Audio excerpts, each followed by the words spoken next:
Your Majesties, Your Excellencies, ladies and gentlemen, on behalf of the Queen in this Platinum Jubilee year, my wife and I are delighted to be with you all here in Rwanda for this 26th Commonwealth Heads of Government meeting. I'd particularly like to thank President Kagame and the people of Rwanda for the most impressive preparations they have made. I know how difficult the decisions were to postpone this important gathering as a result of COVID, and can only applaud Rwanda's determination and patience in ensuring our gathering is successful. Throughout her reign, the Queen has placed and continues to place the greatest importance on the common friendship, humanity, and values that all of us share in this room, not despite, but because of the diversity the Commonwealth represents.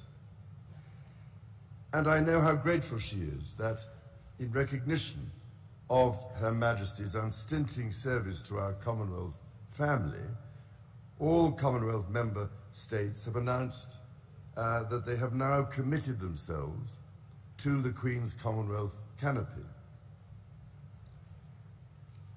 I treasure the friendships we have built over these past 70 years and look forward to their deepening in the years ahead. As we build back from the pandemic that has devastated so many lives, as we respond to climate change and biodiversity loss that threatens our very existence, and as we see lives destroyed by the unattenuated aggression of violent forces, such friendships are more important than ever. I take heart from the fact that working together and with urgent intent, there is a path to build a future for humanity that is sustainable, prosperous, and just. Our Commonwealth family is, and will always remain, a free association of independent, self-governing nations. We meet and talk as equals, sharing our knowledge and experience for the betterment of all citizens of the Commonwealth, and indeed the wider world. The Commonwealth contains within it countries that have had constitutional relationships with my family, some that continue to do so, and increasingly those that have had none.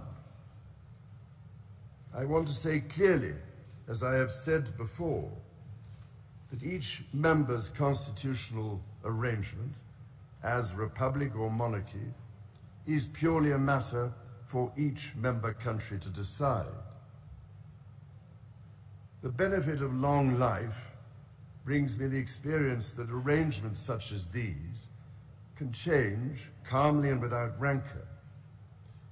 But as I said in Barbados last November, we should never forget the things which do not change: the close and trusted partnership between Commonwealth members, our common values and shared goals, and perhaps most importantly, the strong and enduring connections between the peoples of the Commonwealth which strengthen us all.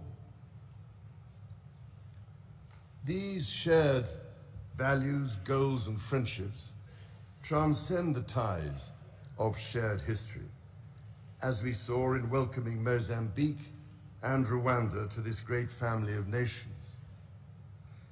And now, coming to Rwanda for the first time, visiting the Genocide Memorial and speaking to survivors, I have been overwhelmed by the resilience, grace, and determination of the Rwandan people.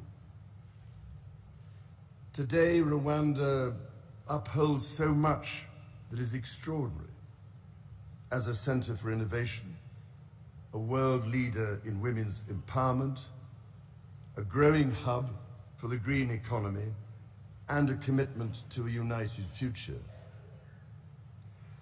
As leaders, you consider how to define and strengthen our own commitment to common purpose, and I would only offer you the view that our Commonwealth family of some of the world's most vulnerable and some of the world's wealthiest nations has the ability, indeed the obligation, to be a force for global public good.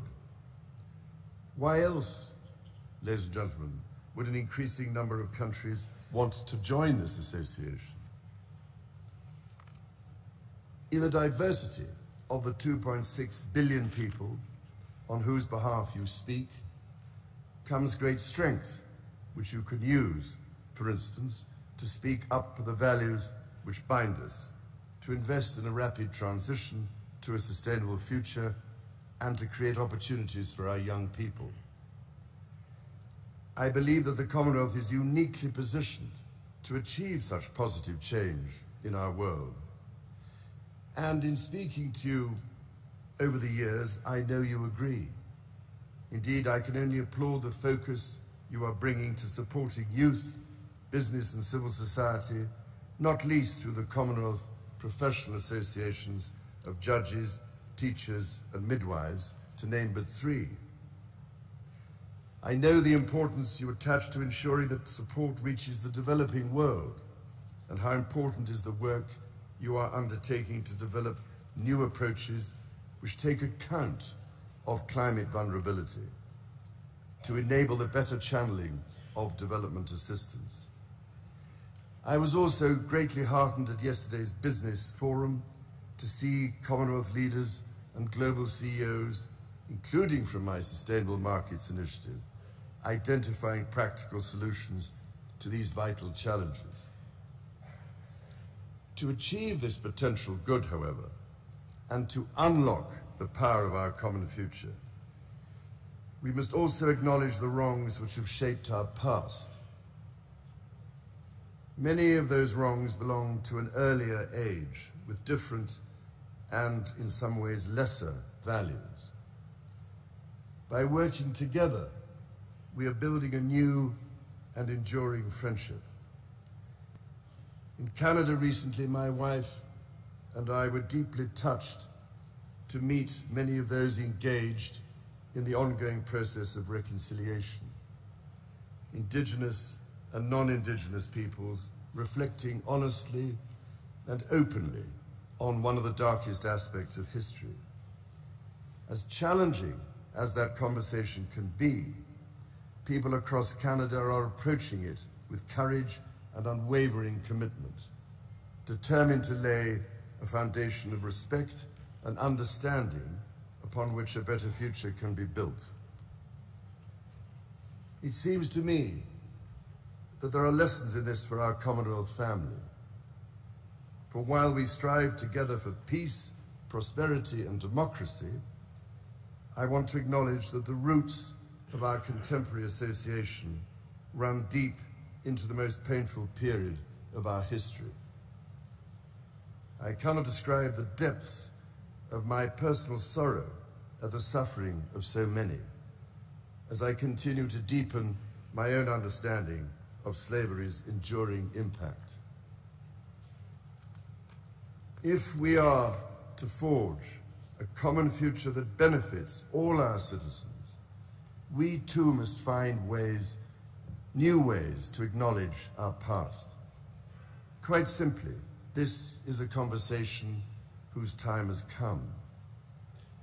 Your Excellencies, conversations start with listening, and as the Queen said at our last meeting, the Commonwealth has always been and remains a global association which believes in the tangible benefits that flow from exchanging ideas and experiences and respecting each other's point of view.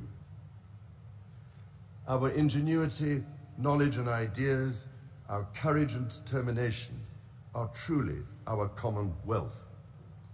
By unlocking our potential, we can build a future in which all our people have a stake, ensuring that our Commonwealth Charter represents not just words on a page, but the lived experience of all. And in so doing, we will equip our children and grandchildren to be agents of a better future. Your Excellencies, if we are to leave the world better than we found it, and that is our duty and our privilege, we must be bold with our ambition, decisive with our actions, and united in our effort. In this mission, I know Her Majesty the Queen stands with us all.